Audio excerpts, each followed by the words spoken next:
এরপরে বললাম আল্লাহর সাথে ওয়াদা ভঙ্গ যারা করবে, ওয়াদা ভঙ্গর মানেটা কি, আলোচনা কোথায় আছে একটু মাথায় রাখেন। কিন্তু অজামিনযোগ্য অপরাধ বলেছিলাম দুইটা, কয়টা? এক নাম্বার বান্দার হক নষ্ট করা, সেখান থেকে এই পয়েন্টগুলো বলে দিচ্ছি। আল্লাহ রাসূল সাল্লাল্লাহু আলাইহি ওয়াসাল্লাম বলছেন ওয়ালাম ইয়ানকুদু আহদাল্লাহি ওয়া আহদা রাসূলি, আল্লাহ রাসূলের সাথে যারা ওয়াদা ভঙ্গ করবে আল্লাহ রাব্বুল আলামিন তাদের উপর অশান্তি, দুর্ভিক্ষ, গজব দিবেন। নাউজুবিল্লাহ কোন। মানুষ ওয়াদা ভঙ্গ করে কেমনে? মানুষ, আমরা তো জানি, আপনাকে একটা উদাহরণ দিলেই বুঝতে পারবেন। সাহাবীরা পর্যন্ত অনেক সময় রাসূল আকরাম সাল্লাল্লাহু আলাইহি ওয়াসাল্লামের বিপক্ষে গিয়ে মুনাফিক হয়ে জাহান্নামে গেছে। নাউজুবিল্লাহ বলেন। এমন একজন সাহাবী হচ্ছে সালাবা বিন হাতিব। এভাবে নবীজি বসে আছেন,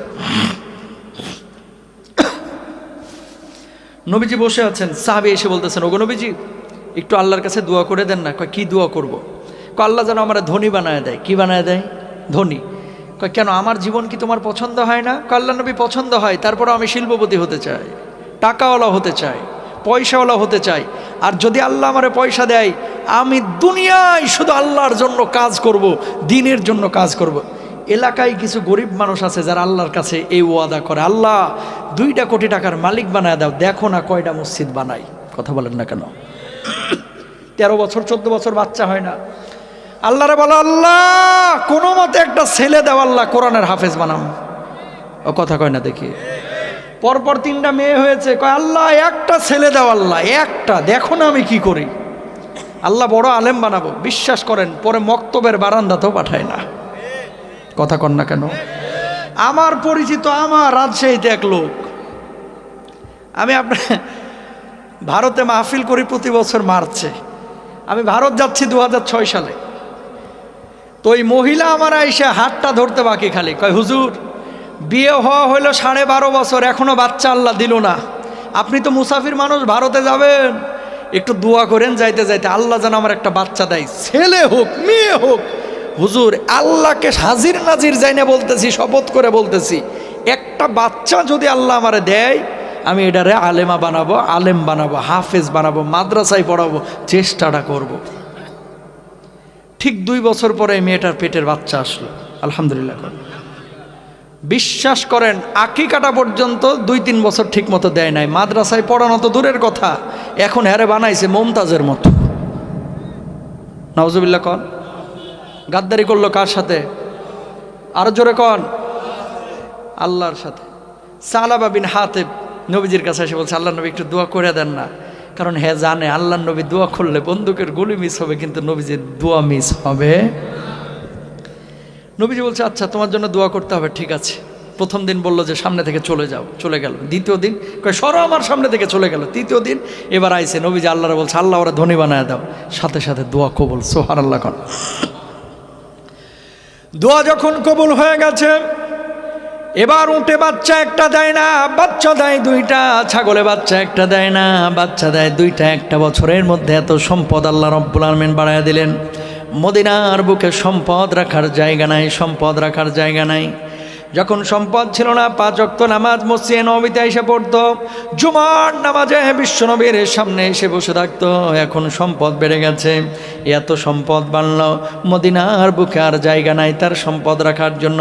ইন্ডাস্ট্রিয়াল এরিয়ায় যাইতে হবে, দূরে চলে গেলেন।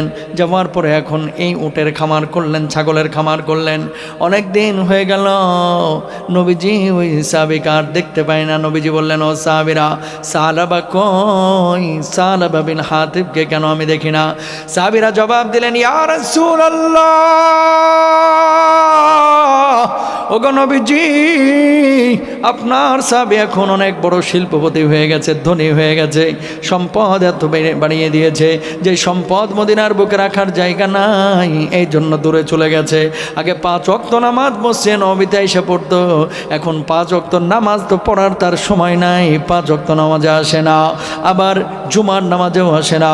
আল্লাহ নবী বললেন আফসোস আমার জন্য। এর কয়েকদিন পরে আল্লাহ রাব্বুল আলামিন যাকাতের বিধান ফরজ করেছে। যখন যাকাতের বিধান ফরজ হয়েছে, অমনি সাহাবীদেরকে নবীজি বললেন সাহাবা তো অনেক বড় শিল্পপতি, তার কাছে যাও, যাওয়ার পরে যাকাতের অর্থ চাও, 2.5% হারে যাকাত দিবে। সাহাবার কাছে সাহাবীরা গেলেন, যাওয়ার পরে বললেন সাহাবা আল্লাহ রাব্বুল আলামিন যাকাত ফরজ করেছেন, তুমি তোমার অর্থ থেকে যাকাত প্রদান করো। সাহাবা জবাব দিলেন, মুসলমানদের মধ্যে কি আজকাল চাঁদাবাজি শুরু হয়েছে? ওমর নাউজুবিল্লাহ বাড়িতে গিয়ে বললেন, আগে নবীজির কাছে দোয়া করতে বললো যে আমি দিনের জন্য অনেক কাজ করবো, এখন জাকাতের বিধান ফরজ হওয়ার পরে সাহাবীরা গেছে কয় মুসলমানরা এগুলো কি শুরু করলো, এগুলো তো অমুসলিমরা দিবে, আমি মুসলমান, আমার টাকা আমি আরেকজনের দিমু কা? আরো জোরে কর নাউজুবিল্লাহ। সাহাবীরা মনটা খারাপ করে বিশ্ব নবীর কাছে আসলেন, আসার পর বললেন, ইয়া রাসূলুল্লাহ, ও তো জাকাত দিতে অস্বীকার করেছে। নবীজির মনটা খারাপ হয়ে গেল, আমার জীবন দশায় খবরদার আর কখনো ওর কাছে জাকাতের টাকা চাইতে যাবা না। নাউজুবিল্লাহ কন। নবী যদি কারো উপর অখুশি হয়, আমার আল্লাহ বুঝি খুশি হবেন নাকি? জিবরিল আমিনকে আল্লাহ তাআলা বলতেছে, সঙ্গে সঙ্গে আমার হাবিবের কাছে হাজির হয়ে যায়, একটা না দুইটা না চারটা আয়াত আল্লাহ রাব্বুল আলামিন এই মুনাফিককে কেন্দ্র করে নাজিল করে দিয়েছেন। নাউজুবিল্লাহ কন। জিবরিল আমিন আল্লাহর নবী বিশ্ব নবী সাল্লাল্লাহু আলাইহি ওয়াসাল্লামের কাছে আসলেন, আসার পরে বললেন, ওয়া মিনহুম মান আহাদাল্লাহু লা ইন আতানা মিন ফাদলিহি লানাসাদ্দাকান্না ওয়া লানাকুনান্না মিনাস সালিহিন।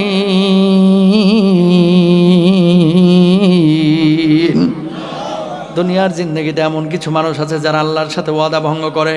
আল্লাহকে বলে, আল্লাহ সন্তান দাও, মাদ্রাসায় পড়াবো। আল্লাহ সন্তান দিল, এরপরে পড়ায় ইংলিশ মিডিয়ামে।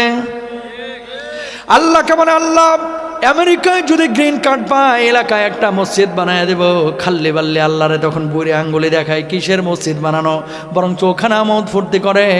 আল্লাহকে বলে, আল্লাহ আমার ছেলেটা যেন অমুক কলেজে চান্স পায়, আল্লাহ ছেলে যদি ক্যান্টনমেন্টে চান্স পায়, আল্লাহ ছেলে যদি বুয়েটে চান্স পায়, আল্লাহ ছেলে যদি মেডিকেলে চান্স পায়, আল্লাহ ছেলে যদি আমেরিকার ভিসা পায়, আল্লাহ তোমার ঘরে আমি 2 লক্ষ টাকা দান করব। ছেলের জন্য ভালো বিশ্ববিদ্যালয়ের ব্যবস্থা হইল, অমনি আল্লাহর সঙ্গে গাদ্দারি বেঈমানি করে। আল্লাহ তোমার মাল তুমি ব্যবস্থা করছো, আল্লাহ 2 লাখ টাকা দিয়ে তুমি করবা নাকি? নাউজুবিল্লাহ কন। আছে না এরকম মানুষ? বহুত আছে। আল্লাহর সাথে যারা ওয়াদা ভঙ্গ করবে, আল্লাহ তাদের উপর অশান্তি ঢেলে দেবেন। নাউজুবিল্লাহ কন। এই যেখান থেকে কথাটা আসছিল প্রিয় ভাইরা আমার, অজামিনযোগ্য অপরাধ 1 নাম্বার হচ্ছে বান্দার হক নষ্ট করা। বান্দার হক নষ্ট করেন না, আপনি যত বড় হুমরা সুমরাই হন না কেন, মরতে কিন্তু আপনার হবেই ভাই। কত টাকার দরকার? আরে কবরেতেও টাকা নিয়ে যাইতে পারবেন না, ওই 4 পায়া খাটিয়াতে, ওই পালকিতে আপনার সর্বশেষ যাত্রা হবে আপনার কবর স্থানে 3.5 হাত কেবিনে। যেই কেবিনটা, যেই কবরটা শিল্পপতিরও হবে মাটির, যমুনা গ্রুপের এমডিরও হয়েছে মাটির, আপনার আমারও হবে মাটিরই, ঠিক কিনা? বসুন্ধরা গ্রুপের মালিক দেখা কবরটা টাইলস বসানো হবে না, কিসের হবে? হ্যাঁ, উপরে হয়তো বা টাইলস বসাইতে পারে, তাদের অনেক পয়সা। ঈদ তো যেখান থেকে বলতেছিলাম কথাটা, বান্দার হক আমরা কেউ নষ্ট করব না ইনশাআল্লাহ। 2 নাম্বার আসেন, অজামিনযোগ্য অপরাধ হচ্ছে শিরকের গুনাহ। কিসের গুনাহ? রাব্বুল আলামিন বলছেন, ইন্নাল্লাহা লা ইয়াগফিরু আন ইউশরাকা বিহি ওয়া ইয়াগফিরু মা দুনা যালিকা লিমান ইয়াশা।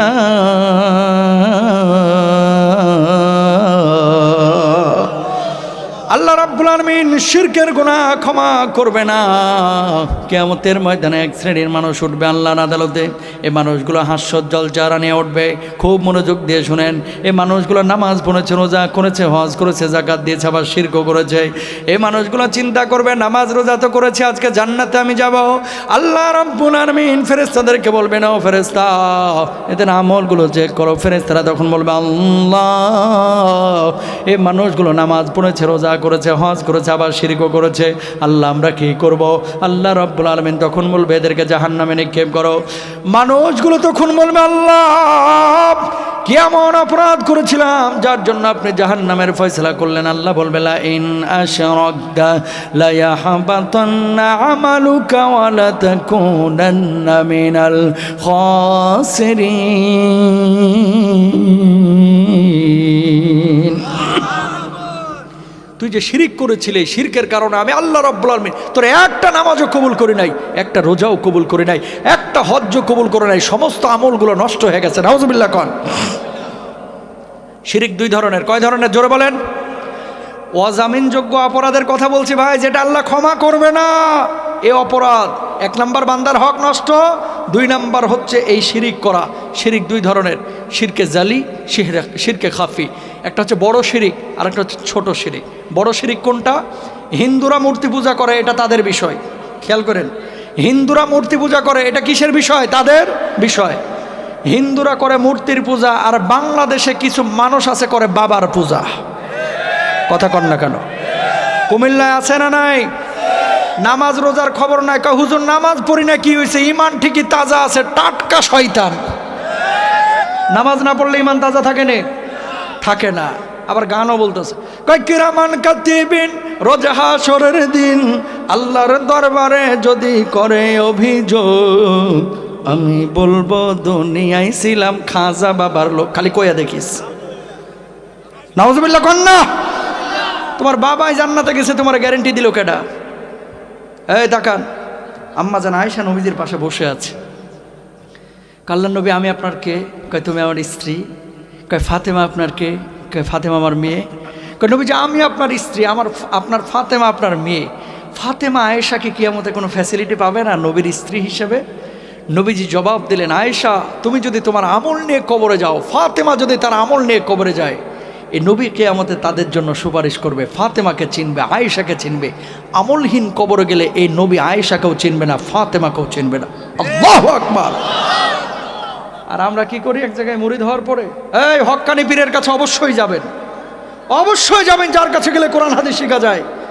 নামাজের খবর নাই, রোজার খবর নাই, হজ্জের খবর নাই, খালি গাঁজা খাওয়ার হুক্কুর হুক্কুর করো আর বলো যে জান্নাতে অটো গিয়ারে আমার বাবাই টানে নেবে। তোর বাবাই জান্নাতে গেছে, তোর গ্যারান্টি দিল কেনা?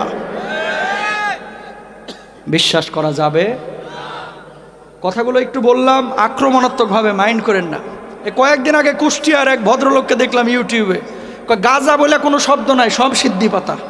তার মানে বোঝাইতে যাচ্ছে গাঁজা খাওয়া হালাল। নাউজুবিল্লাহ কোন?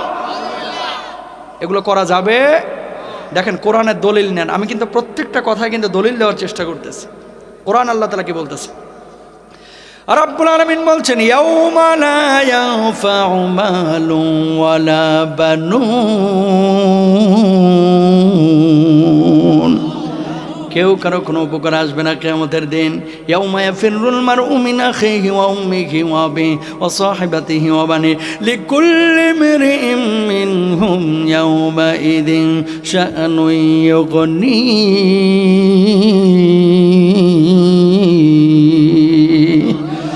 আমার আল্লাহ রাব্বুল আলামিন বললেন, ভাই ভাইয়ের থেকে পালাবে, বাবার থেকে সন্তান পালাবে, সন্তান মার থেকে পালাবে। কেউ কারো কোনো উপকার আসবে না সেদিন, কেউ কারো কোনো উপকার আসবে না সেদিন। আপনার উপকারে আসবে শুধু আপনার আমল, শুধু আপনার আমল। বলুন আল্লাহু আকবার। সুতরাং আমল নিয়ে কবরে যাইতে হবে। আরেকজনের উপরে নির্ভরশীল হওয়া যাবে? জোরে বলেন, নির্ভরশীল হওয়া যাবে?